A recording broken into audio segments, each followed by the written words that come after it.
Guys, this is Kamlesh Verma and I welcome you all in Aurora IAS, and this is lecture number 7 of our banking series and which is economic shield series.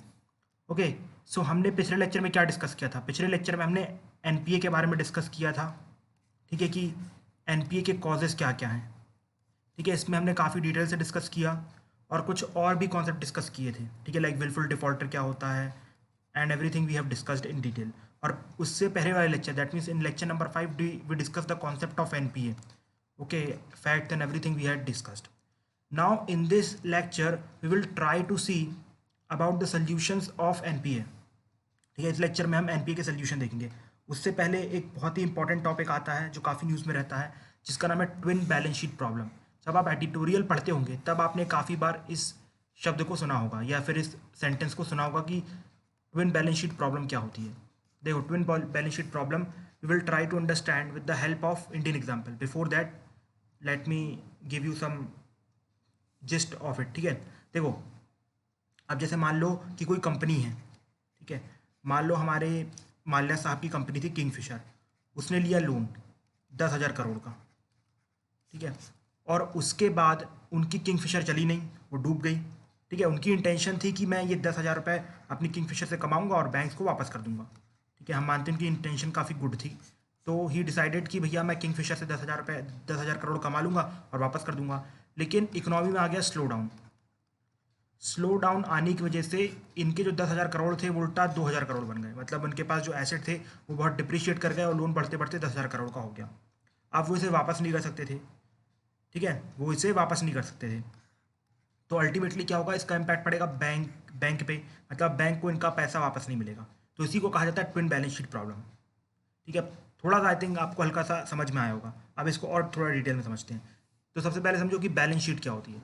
देखो, balance sheet कुछ नहीं, हर किसी company की, bank की, वो सिर्फ और सिर्फ एसेट एंड लाइबिलिटी की एक डॉक्यूमेंट होती है। मैं टेक्निकल टर्म्स में नहीं जा रहा हूँ। ठीक है, मैं simple as an art student आपको समझा रहा हूँ। ठीक है, देखो यहाँ पर लिखा रहता है एसेट, यहाँ पर लिखा रहता है लाइबिलिटी। बहुत बड़ी एंट्री रहती है, आई नो इट। और यहाँ पर अगर कोई प्रॉफिट और लॉस हो तो। ठीक है, अब देखो यहाँ पर जो भी बैंक ने लोन दिया होगा, मान लो 200 रुपये का, 500 रुपये का, 700 रुपये का। अब इसके बाद बैंक को वापस मिला कि नहीं मिला, मतलब जो एसेट दिया था उसका वापस आया कि नहीं आया। ठीक है, लाइबिलिटी था ना, मतलब जो रिटर्न आया कि नहीं आया।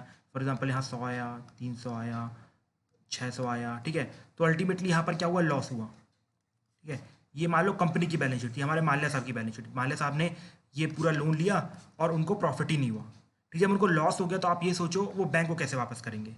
ठीक है, उसी प्रकार से बैंक की भी बैलेंस शीट होगी कि भैया हमने माल्या साहब को लोन दिया था, इतना दिया था, अब इतना आना चाहिए लेकिन इतना आया नहीं है। तो मतलब इनके लॉस की वजह से, मतलब जो माल्या साहब की कंपनी की बैलेंस शीट की लॉस की वजह से क्या हो गया, हमारी बैंक की बैलेंस शीट खराब हो गई। तो इसी को बोलते हैं ट्विन बैलेंस शीट प्रॉब्लम। मतलब एक बैलेंस शीट से दूसरी बैलेंस शीट खराब होना। जैसे फॉर एग्जांपल हमारे माल्या साहब की बैलेंस शीट से बैंक्स की बैलेंस शीट खराब हो गई। समझ में आ गया ना अब तो कि बैलेंस शीट क्या होता है। मतलब एक डॉक्यूमेंट टाइप का होता है जिसमें दैट मीन्स सारे जो भी फाइनेंशियल हेल्थ लिखी रहती है कंपनी की। जैसे फॉर एग्जांपल एसेट कितनी है, लाइबिलिटी कितना है, प्रॉफिट कितना आ रहा है, लॉस कितना आ रहा है। अब जब माल्या साहब ने लोन लिया तो उनके पास ये सब एसेट एंड लाइबिलिटी सब अकाउंट उनका बन गया, लेकिन यहाँ पर लॉस होते गए।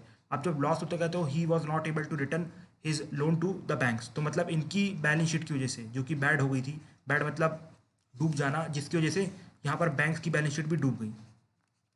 ठीक है, तो इसको कहा जाता है ट्विन बैलेंस शीट प्रॉब्लम। तो ये इंडिया में अप्रॉक्सीमेटली आप देखोगे 2008 के पास देखने को मिली थी, लेकिन इसको रिकॉग्निशन 2013 के आसपास मिला। ठीक है, देखो ये आई कैसे इंडिया में। तो आप सब जानते हैं कि जब जैसे इंडिया ने इकोनॉमिक रिफॉर्म्स इंप्लीमेंट किए तो उस टाइम पे क्या हुआ, इकोनॉमिक रिफॉर्म्स इंप्लीमेंट करने के बाद हमारी इकोनॉमी में एकदम से ग्रोथ आई। आप सब जानते हैं जो यूपीए 1 का एरा था, उसका जो एंड टर्म था, जैसे फॉर एग्जांपल 2007-8 के आसपास जो हमारी इकोनॉमी थी वो अप्रॉक्सीमेटली 8 से 9% के आसपास ग्रो कर रही थी। मतलब बहुत ही हैवी तरीके से ग्रो कर रही थी। तो सिंपल सी बात है, वो ग्रो कर रही थी, मतलब जो प्रोडक्शन है वो बढ़ रहा था। ठीक है, जो प्रोडक्शन था वो बढ़ रहा था। अब जब प्रोडक्शन बढ़ेगा तो बैंक्स लोन्स लेंगे। सिंपल सी बात है ना कि भाई बैंक, नॉट बैंक्स, मतलब जो कंपनीज है लोन लेंगी। अब कंपनी के पास खुद से तो पैसा आएगा नहीं कि लोग उनको दे के आते हैं, पैसा तो बैंक से ही आएगा। तो उन्होंने क्या किया, बैंक से लोन ले लिया। ठीक है, और उन्होंने और प्रोडक्शन किया और प्रोडक्शन किया और प्रोडक्शन किया। मतलब प्रोडक्शन को इस लेवल पे पहुंचा दिया कि लोगों के पास अब पैसा ही नहीं बचा चीज़ों को खरीदने का। अब यहाँ पर एक ग्राफ से समझाना पड़ेगा आपको। ठीक है, देखो ये ग्राफ है। ठीक है, change, let me change the colour. एक ग्राफ देखना, ठीक है। देखो आपको पता कि इकोनॉमी कैसे काम करती है। ये सबसे पहले कुछ अगर मान लो प्रोडक्शन अच्छा होता है, ठीक है, तो यहाँ से आपको देखने को मिलता है राइस, ठीक है। अब एक पीक आ जाएगी, सबको पता है हर किसी चीज़ की पीक आती है, और उसके बाद यहाँ से डाउनफॉल होना चालू हो जाता है। अब फिर यहाँ से कुछ टाइम बाद अप होगा, फिर डाउन होगा। इसी तरीके से सारे देश की इकोनॉमी चलती हो, चाहे वो यूएस हो, चाहे चाइना हो, चाहे इंडिया हो, कोई भी देश की इकोनॉमी हो, वो इसी तरीके से चलती है। मतलब पहले ग्रोथ ग्रोथ ग्रोथ ग्रोथ होती है, एकदम से पीक पहुंच जाती है, पीक के बाद डाउनफॉल हो जाता है, फिर यहाँ पर पीक पहुंच जाती है, फिर डाउनफॉल हो जाता है।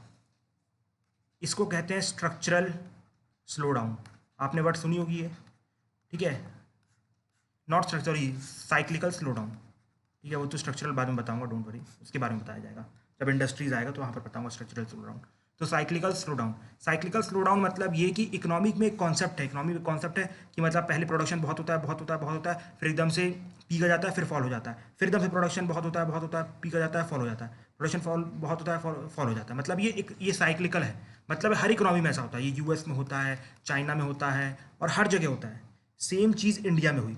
देखो मैंने बताया कि 2007-8 के आसपास क्या हुआ, हमारी जो इकोनॉमी है उसने ग्रोथ पकड़ ली थी, 8 से 9% के आसपास की ग्रोथ हो रही थी। कितने की? 8 से 9% के आसपास। मतलब हमारी जो इकोनॉमी थी वो कुछ इस फेस में थी, ठीक है। लेकिन 2008 में क्या हो जाता है, इकोनॉमिक स्लो डाउन हो जाता है। आपको पता है पूरे वर्ल्ड लेवल में इकोनॉमिक स्लो डाउन हो जाता है। इंडिया पे उतना इम्पैक्ट नहीं पड़ता, लेकिन फिर भी थोड़ा बहुत इम्पैक्ट पड़ता है।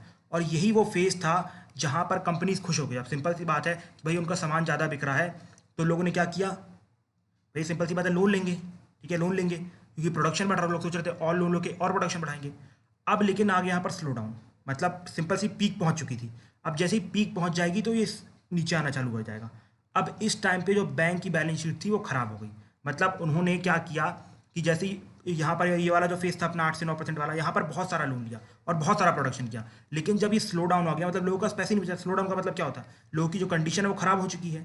जब कंडीशन खराब हो चुकी है तो लोग चीज़ें खरीदेंगे नहीं, तो मतलब इन लोगों का सामान बिका नहीं। अब इन लोगों का सामान बिका नहीं तो लोग यहाँ पर लॉस हो गया। जब लॉस हो गया तो ये लोग बैंक का लोन वापस नहीं कर पाएंगे। इन रिटर्न क्या होगा, बैंक को उनका लोन वापस नहीं मिलेगा और बैंक की बैलेंस शीट भी खराब हो जाएगी। मतलब आपने देखा किस तरीके से इकोनॉमी के ये रूल ने, मतलब साइक्लिकल स्लो डाउन के रूल ने यहाँ पर हमारी इकोनॉमी की हालत खराब कर दी। और वो चीज़ अभी तक हम फेस कर रहे हैं, ठीक है, वो चीज़ हम अभी तक फेस कर रहे हैं। इसके बाद इकोनॉमिक सर्वे में एक और कॉन्सेप्ट आया था, ठीक है, इकोनॉमिक सर्वे में एक और कॉन्सेप्ट आया था।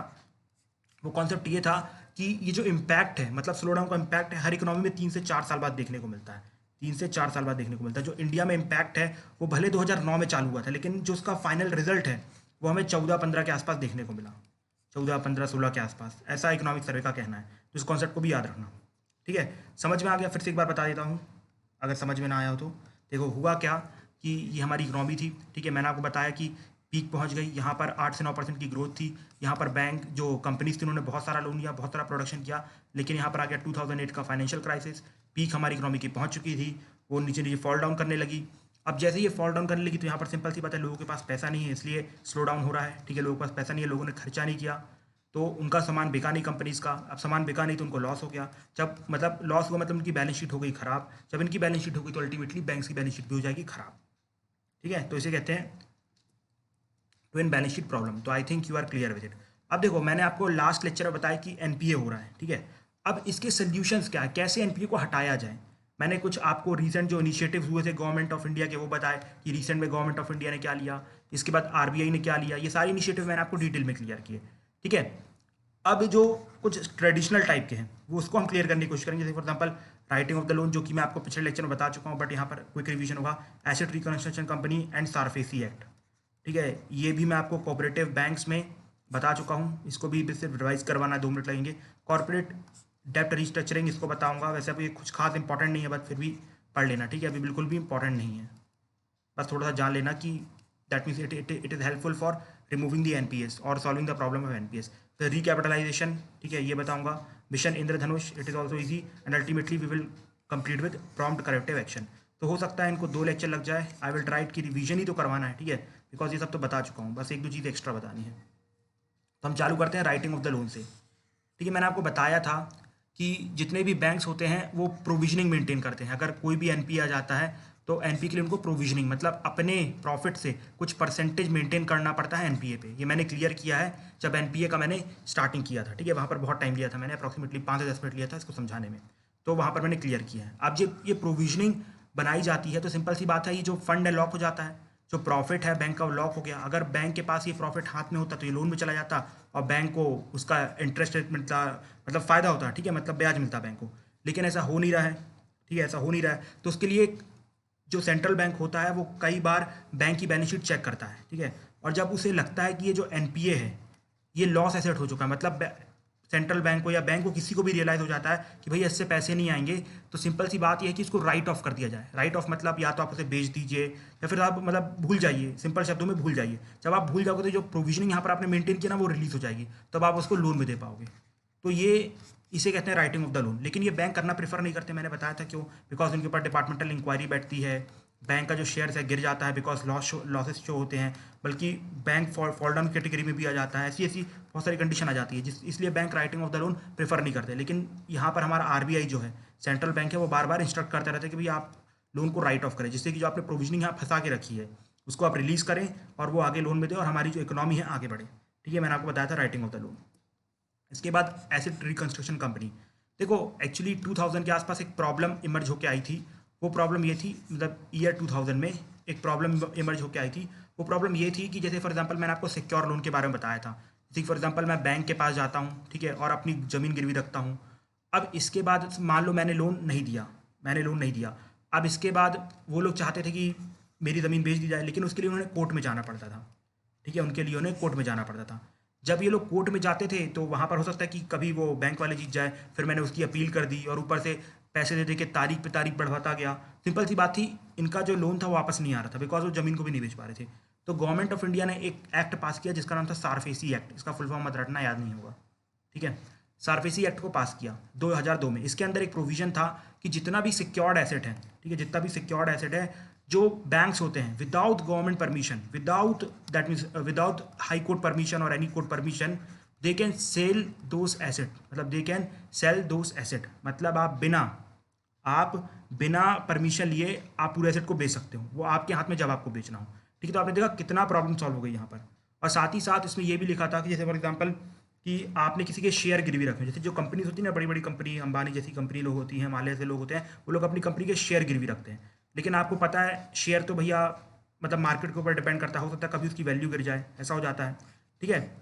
तो अब वहाँ पर प्रॉब्लम ये आती है कि ऐसे जो आप लोन दे देते हो लोगों को, ठीक है, शेयर के ऊपर, तो उनके अब मान लीजिए शेयर गिर गए, अब आपको बेच के तो पैसा वापस मिलेगा नहीं, ठीक है। एक तरीके से शेयर भी सिक्योर एसेट है, लेकिन वो मार्केट के ऊपर डिपेंड है। इसलिए सिंपल सी बात है, फॉर एग्जांपल जैसे ही किंगफिशर का ये खुलासा हुआ तो ऑटोमेटिकली उनके शेयर गिर गए थे, ठीक है। अब बैंक के पास वही शेयर गिरवी थे कि नहीं थे।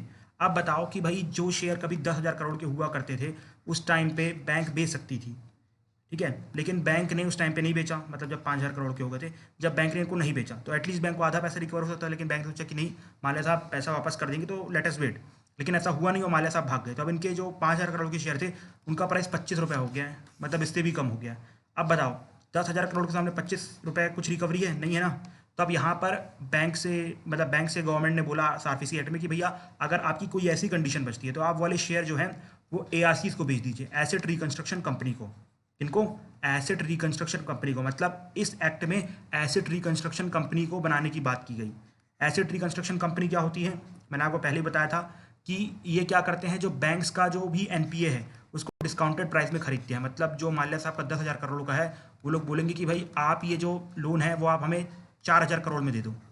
अब सिंपल सी बात है, शेयर बेच के तो आपको कुछ मिलेगा नहीं बैंक्स को, ठीक है, और साथ ही साथ आप ऐसे रख के भी कुछ नहीं करोगे। एटलीस्ट यहाँ पर मैं आपको 4,000 करोड़ तो दे रहा हूँ, आप देख लो ऊपर से रिस्क पूरा मेरे ऊपर ट्रांसफर हो गया, आपको एटलीस्ट आपका 4,000 करोड़ मिल गया। अब आगे मैं रिकवर कर पाता हूँ नहीं कर पाता हूँ तो मेरे ऊपर है, इसलिए आप ये लोन मुझे भेज दो। अब इसके बाद क्या होगा, जैसे ही आप ये लोन मुझे भेज दोगे तो मैं जाऊँगा माल्या साहब के पास और कुछ अपने legal experts and everything train worker को लेके जाऊँगा। गुंडागर्दी नहीं चलती यहाँ पर, ठीक है, ARCs गुंडागर्दी नहीं करते हैं। ट्रेन वर्कर के पास जाएंगे और ट्रेन वर्कर के पास जाके क्या होगा, उनको समझाया जाएगा किस तरीके से पैसे वसूल किए जाएंगे। हो सकता है कि यहाँ पर 10,000 करोड़ पूरा वसूल हो जाए, या हो सकता है सिर्फ 2,000 करोड़ वसूल हो, या हो सकता है कि एक भी रुपये वसूल ना हो, ठीक है। तो ये एसेट रिकंस्ट्रक्शन कंपनी काम करती है। तो आपने सोचा होगा कि भैया यहाँ पर इतना अच्छा लोन कर दिया, मतलब प्रोविजन कर दिया, सिक्योर्ड एसेट बेच सकते हैं, तो जो सिक्योर एसेट वाले लोन है वो तो रिकवर हो जाएंगे, एआरसीज को भी बेच दिया तो काफ़ी प्रॉब्लम सॉल्व हो गई होगी।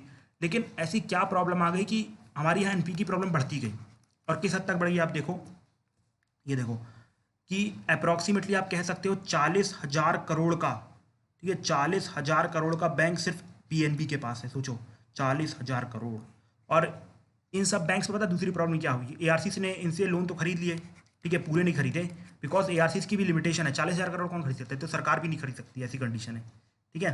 तो सिंपल सी बात है, एआरसीज ने अगर जो छोटे मोटे लोन भी, लाइक 1,000 करोड़ का लोन भी खरीदा, लेकिन जब वो जाते उनसे रिकवर करने तो पता चलता कि भैया इसके पीछे तो बड़े बड़े पॉलिटिशियन का हाथ है, तब वो उन्हें रिकवर करने नहीं देते। तो आप देखो ना, मतलब ये ना ही एआरसीज काम कर रहे थे और ना ही ये सिक्योर्ड एसेट काम कर रहे थे। सिक्योर्ड एसेट काम क्यों नहीं कर रहे थे, देखो उसका रीज़न ये था कि कई बार क्या होता था कि विलफुल डिफॉल्ट हो जाते थे, मतलब जो अंदर ही अंदर वो एसेट को बेच दिया जाता था, तो वो भी कोर्ट के लिटिगेशन में फंस जाते थे, तो और प्रॉब्लम होने लगी, ठीक है। तो अब हमें कोई नया सोल्यूशन निकालना था, ठीक है, गवर्नमेंट को कुछ नया सोल्यूशन निकालना था। तो उस सोल्यूशन का नाम था bad bank, sponsored by government. मतलब एक ऐसी एसेट रिकंस्ट्रक्शन कंपनी, एक ऐसी रिकंस्ट्रक्शन कंपनी जिसे गवर्नमेंट चला रही हो। अब आप सोचो, अब आप यहाँ पर चीज़ें देखो, अगर ये जो कंपनी है गवर्नमेंट चला रही होगी तो सिंपल सी बात है, गवर्नमेंट का बंदा होगा, उसके पास इंडिपेंडेंस होगी और भी बहुत सारी पावर होंगी, तो क्या अब वो किसी पॉलिटिशियन के दबाव में आएगा? तब आ जाएगा, वो सिंपल सी बात है, हमें प्रैक्टिकली पता है, लेकिन हम ऐसा मान के चलेंगे नहीं आएगा, बिकॉज वो गवर्नमेंट का बैंक है, गवर्नमेंट का बंदा है। बिकॉज गवर्नमेंट के ऊपर प्रेशराइज किया जा सकता है, जैसे कैग ने मान लो कोई रिपोर्ट निकाली कि भैया इसमें अपनी गवर्नमेंट की एसेट रिकंस्ट्रक्शन कंपनी नाम है जिसका नाम है अडानी ग्रुप, और जो अडानी ग्रुप के जो बंदे लोग हैं पैसे को रिकवर नहीं कर रहे, तो कैग साहब ये बोल देंगे तो पार्लियामेंट में डिबेट चालू हो जाएगा, करप्शन के चार्जेस लग जाएंगे, इसलिए ये बैड बैंक काम करेगा। लेकिन प्रॉब्लम ये हुई कि जैसे ही ये बात की गई बैड बैंक बनाने की, तो उसका बहुत ही ज़्यादा टफ रेजिस्टेंस आया।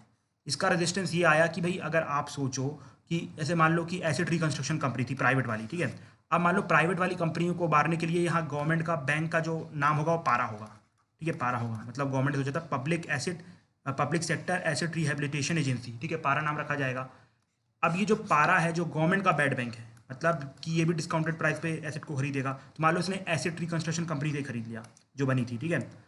अब यहाँ पर प्रॉब्लम क्या होगी, प्रॉब्लम ये होगी कि भैया गवर्नमेंट का कहना था, दैट मीन्स इनका कहना था, बाकी जैसे रघुराम राजन हो गए और भी जो बड़े बड़े एक्सपर्ट हो गए, इनका कहना ये था कि भैया ये तो सिंपल, ये आप एक तरीके से ट्रांसफ़र कर दे रहे हो यहाँ पर, मतलब कि आप यहाँ पर जो बजट का पैसा है उससे खरीद रहे हो ना, यहाँ पर सिंपल सी बात है, आप बजट का पैसा यूज़ कर रहे हो, मतलब आप पब्लिक मनी का यूज़ कर रहे हो, है ना।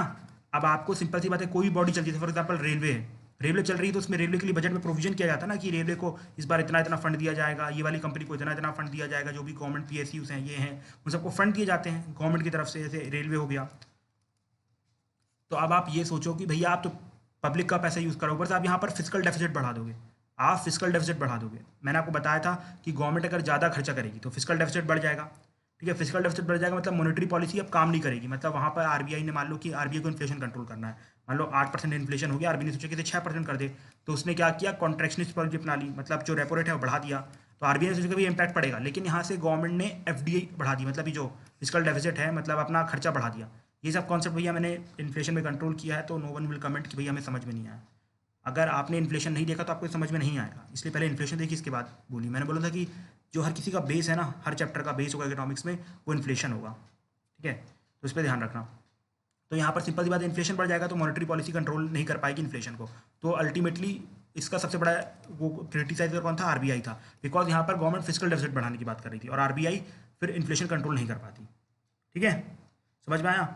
और ये पारा सोच रहे थे खोला जाएगा, लेकिन अभी एक नया वो निकल के आया है कि दैट मीन्स पब्लिक से मनी रेज की जाए, ठीक है, इसका सोल्यूशन ये निकल के आया है कि we will raise money from the public, ठीक है, किससे, पब्लिक से, मतलब कि शेयर इसके इशू किए जाएंगे और पब्लिक इसमें इन्वेस्ट करेगी, फिर इसके बाद सिंपल सी बात है, पब्लिक इन्वेस्ट कर रही है तो पैसा तो वापस करना पड़ेगा, तो किसी तरीके से रिकवरी की जाएगी और पब्लिक को पैसा वापस किया जाएगा, इस टाइप का कुछ प्लानिंग चल रही है, लेकिन कुछ खास अभी इस वक्त कॉन्क्रेटाइजेशन नहीं हुआ। लेकिन इतना पारा तक याद रखना, जो भी मैं बताया कि पारा को रघुराम राजन जी ने क्यों अपोज किया था, बिकॉज इससे फिजिकल डेफिसिट बढ़ जाएगा, बिकॉज क्या होगा कि बजट से पैसा चला जाएगा यहाँ पर मार्केट में, और आरबीआई जो है वो रेपो रेट के थ्रू कंट्रोल नहीं कर पाएगी इन्फ्लेशन, तो अल्टीमेटली आरबीआई का जो पूरा पर्पस है इन्फ्लेशन को कंट्रोल करने का वो नहीं हो पाएगा। इसलिए यहाँ पर आरबीआई इसने हमेशा अपोज किया है पारा जैसे बैंक को, बैड बैंक को, ठीक है, कि गवर्नमेंट स्पॉन्सर्ड बैड बैंक नहीं होना चाहिए, ठीक है।